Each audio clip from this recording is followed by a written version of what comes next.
Rupiah lagi ambruk. Lagi. Dan lagi. Kamu buka berita, angkanya makin parah. Kamu ke minimarket, harganya naik. Kamu transfer dolar, kamu syok sendiri lihat kursnya. Tapi yang bikin frustrasi bukan cuma angkanya. Yang bikin frustrasi adalah tidak ada yang berani jelaskan dengan jujur kenapa ini terjadi. Hari ini kita bongkar semuanya. Bukan versi resmi. Bukan versi basa-basi. Versi yang sebenarnya. Kalau kamu lagi nonton ini sekarang, bantu aku buktikan sesuatu. Teman satu kantorku bilang, konten kayak gini nggak akan ditonton orang. Katanya rakyat Indonesia lebih suka drama selebriti daripada isu ekonomi yang nyata. Aku nggak percaya itu. Aku percaya orang Indonesia cerdas, peduli, dan mau tahu kebenaran. Kalau kamu setuju, tinggalkan komentar satu kata di bawah, merah, putih. Itu aja. Kita buktikan dia salah. Assalamualaikum. Sekarang kita mulai. Per Juni 2025, rupiah sudah menyentuh level di atas 16.400 per dolar Amerika. Angka itu bukan sekadar angka. Itu rekor kelemahan yang belum pernah kita lihat dalam beberapa tahun terakhir di luar masa krisis. Dan yang aneh, pemerintah tetap bilang ekonomi kita baik-baik saja. Pertumbuhan dijaga di sekitar 5%. Cadangan devisa disebut masih aman. Tapi rupiah terus jatuh. Kok bisa? Ini yang tidak banyak dibahas.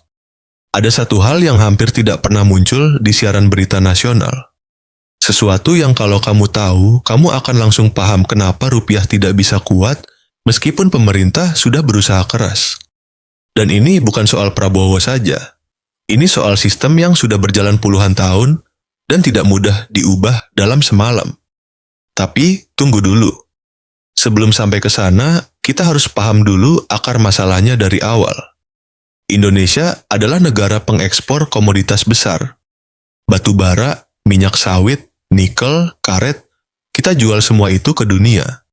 Seharusnya dengan ekspor sebesar itu, dolar masuk banyak, rupiah harusnya kuat. Tapi ada satu lubang besar yang selama ini membuat dolar itu tidak benar-benar kembali ke Indonesia. Namanya adalah devisa hasil ekspor, atau DHE. Selama bertahun-tahun, eksportir Indonesia, termasuk perusahaan besar sektor tambang dan perkebunan, boleh menyimpan hasil ekspor mereka di rekening luar negeri. Mereka jual nikel, dapat dolar, tapi dolarnya disimpan di Singapura atau Hong Kong. Tidak masuk ke sistem perbankan Indonesia. Tidak dikonversi ke rupiah. Jadi meskipun ekspor kita tinggi, suplai dolar di dalam negeri tetap seret. Pemerintah sudah tahu masalah ini lama sekali. Bank Indonesia sudah berkali-kali mencoba mendorong aturan repatriasi DHE. Pada 2023, ada aturan yang mewajibkan eksportir menyimpan minimal 30% hasil ekspor di dalam negeri selama 3 bulan. Tapi implementasinya lemah. Pengawasannya tidak konsisten. Dan banyak perusahaan besar yang masih punya celah untuk mengakali aturan itu melalui berbagai skema keuangan yang legal tapi merugikan rupiah. Jadi rupiah terus melemah bukan karena ekonomi Indonesia hancur, tapi karena dolarnya tidak pulang ke rumah. Bayangkan kamu punya warung. Setiap hari pelanggan datang, beli barang, tapi uang kembaliannya kamu simpan di brankas tetangga. Warungmu tetap ramai, tapi kasmu tetap kosong. Itu persis yang terjadi dengan sistem devisa kita. Sekarang masuk ke faktor kedua yang hampir tidak pernah dibahas secara terbuka. Indonesia adalah net importir minyak. Kita pernah jadi anggota OPEC dulu, tapi sejak 2004, kita sudah keluar karena produksi minyak kita terus turun sementara konsumsi dalam negeri terus naik. Sekarang, setiap kali harga minyak dunia naik, Indonesia harus membayar lebih banyak dolar untuk beli minyak impor. Dan itu langsung menekan rupiah. Per data 2024, impor minyak dan gas Indonesia mencapai puluhan miliar dolar per tahun. Setiap rupiah yang kamu bayar untuk bensin di SPBU, sebagian besarnya adalah rupiah yang dikonversi jadi dolar untuk bayar impor. Setiap kali harga minyak dunia naik $1, Indonesia harus keluarkan devisa lebih banyak. dan itu terus menggerus kurs rupiah dari dalam. Tapi ini yang paling menarik, dan ini yang hampir tidak pernah diucapkan dengan jelas oleh pejabat manapun. Pelemahan rupiah bukan sepenuhnya kecelakaan. Ada komponen yang sifatnya struktural dan bahkan dalam beberapa skenario bisa dibilang dibiarkan. Kenapa? Karena rupiah yang lemah menguntungkan sebagian eksportir. Kalau kamu eksportir batu bara, kamu jual dalam dolar tapi bayar buruh dan operasional dalam rupiah. Rupiah melemah berarti margin keuntunganmu naik tanpa kamu harus kerja lebih keras. Otomatis. Dan siapa yang punya kepentingan besar di sektor-sektor itu? Orang-orang yang juga punya kedekatan dengan pusat kekuasaan. Ini bukan tuduhan konspirasi. Ini adalah dinamika ekonomi politik yang sudah diakui oleh banyak ekonom senior Indonesia secara akademis. Ketika kepentingan elit selaras dengan rupiah yang lemah, maka dorongan untuk benar-benar memperkuat rupiah secara struktural tidak pernah sekuat yang seharusnya. Ingat yang tadi aku bilang soal DHE. Nah, inilah kenapa aturan itu tidak pernah benar-benar ditegakkan dengan keras. Sekarang kita bicara soal faktor global. Karena ini juga nyata dan tidak bisa diabaikan. Ketika Amerika Serikat menaikkan suku bunga, efeknya terasa sampai ke Jakarta. Investor global mulai menarik modal dari negara berkembang, termasuk Indonesia, karena return di Amerika jadi lebih menarik dan lebih aman. Dolar mengalir keluar dari pasar saham dan obligasi Indonesia. Itu langsung menekan rupiah.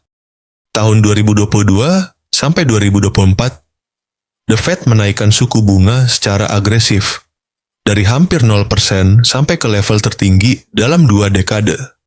Efeknya ke rupiah sangat terasa.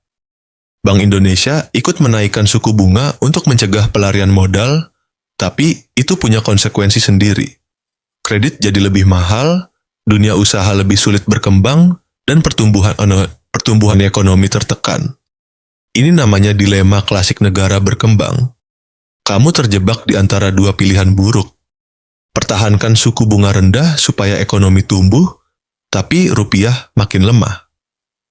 Atau naikkan suku bunga untuk jaga rupiah, tapi pertumbuhan ekonomi melambat. Tidak ada jalan keluar yang sempurna, dan disinilah kita harus jujur tentang keterbatasan pemerintah manapun, termasuk pemerintahan Prabowo. Prabowo naik ke kursi presiden Oktober 2024. Kurang dari setengah tahun menjabat, dia sudah menghadapi tekanan nilai tukar yang tidak dia ciptakan sendiri. Sebagian besar masalah struktural ini, DHE, ketergantungan impor minyak, dominasi komoditas dalam ekspor, adalah warisan puluhan tahun yang tidak bisa diselesaikan dalam 1 atau 2 tahun pertama.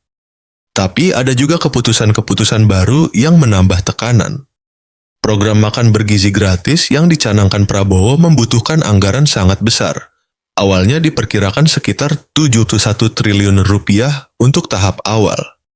Program sosial berskala besar seperti ini, kalau tidak diimbangi dengan penerimaan negara yang kuat, bisa menambah tekanan fiskal.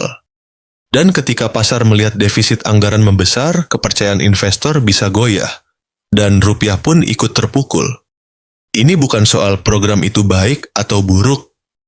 Program makan bergizi gratis punya tujuan mulia, mengurangi stunting, memastikan anak-anak Indonesia tumbuh sehat.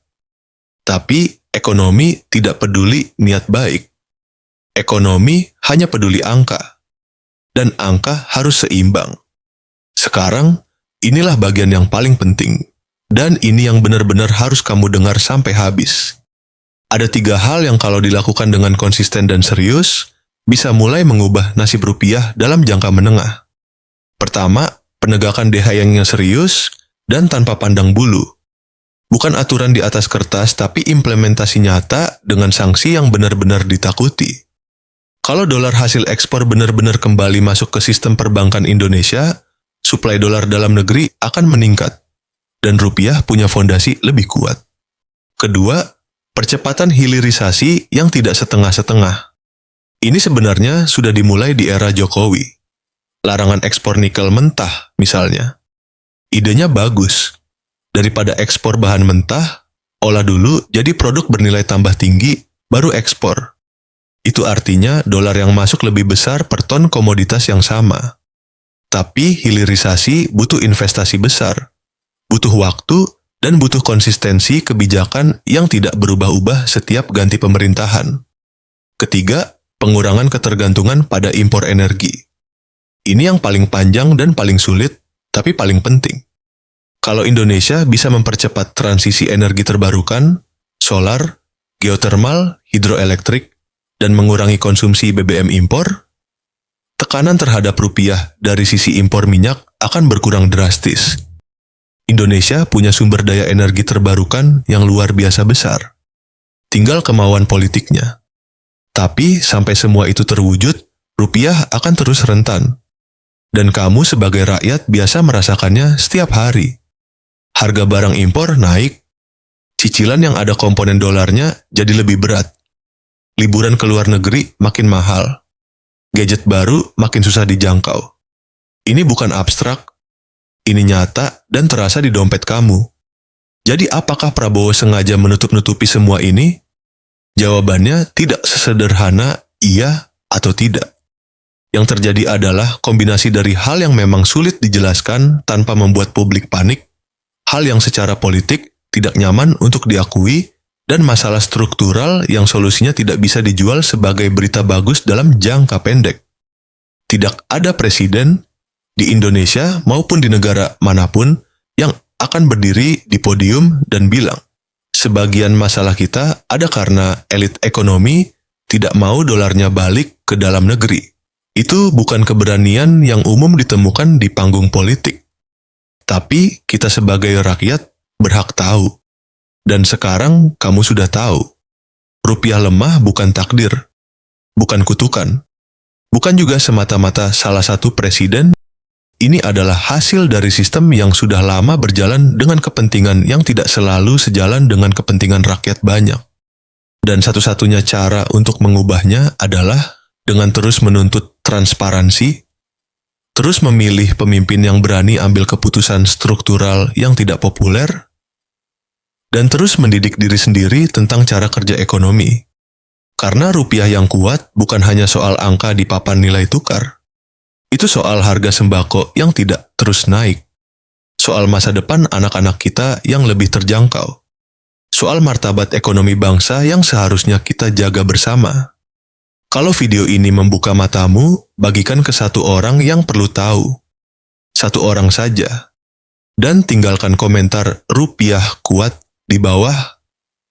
Biar kita tahu seberapa banyak orang Indonesia yang masih peduli dengan nasib negaranya sendiri. Sampai jumpa di video berikutnya. Wassalamualaikum.